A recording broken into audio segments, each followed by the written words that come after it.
Cousin की मंगनी की महफिल में हारमोनियम की आवाज गूंज रही थी। मैं तोहफे तरतीब दे रही थी कि उसका दोस्त मेरे पास आया, हाथ में प्लेट, मुस्कुराहट चेहरे पर। मिठाई ले? मैंने सर हिलाया। उसने प्लेट मेरे करीब रखी, हाथ छू गया। मैंने नहीं हटाया। घर में शोर था, लोग मसरूफ थे। उसका नाम हारिस था, कजन का पुराना दोस्त। पहले कभी कभार मिलता था, आज मंगनी में करीब आया।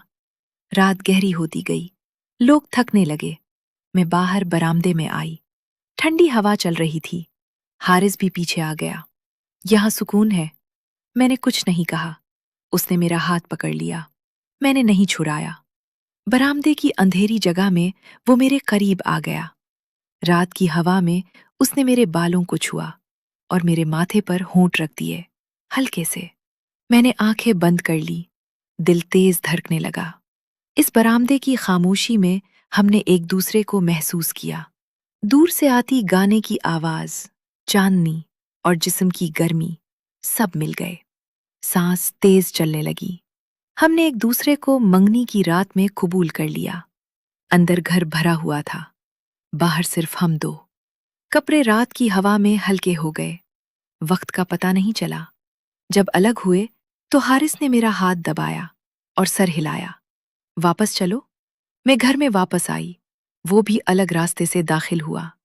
रात भर नजरें मिलती रहीं। कभी कभार भीड़ में दबकर करीब आ जाते। लम्स हल्का सा हो जाता। मंगनी खत्म होने के करीब में फिर बाहर निकली।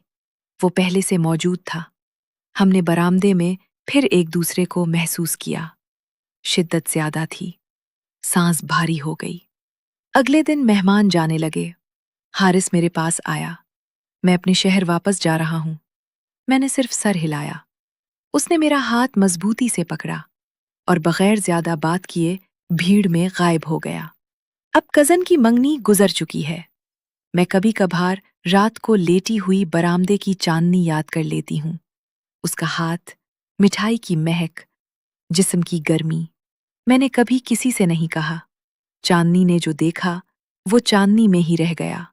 न गाने ने सुना, न किसी ने नोटा।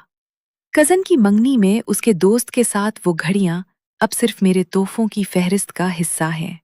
मैं रोजाना नई चीजें तरतीब देती हूँ, नए डब्बे खोलती हूँ, और वो लम्हे आहिस्ता आहिस्ता रब्बन के नीचे दबते जाते हैं। कभी कभार कोई डब्बा हल्की सी आवाज करता है, फिर खामोश हो जाता है। यही अब बाकी रह गया है।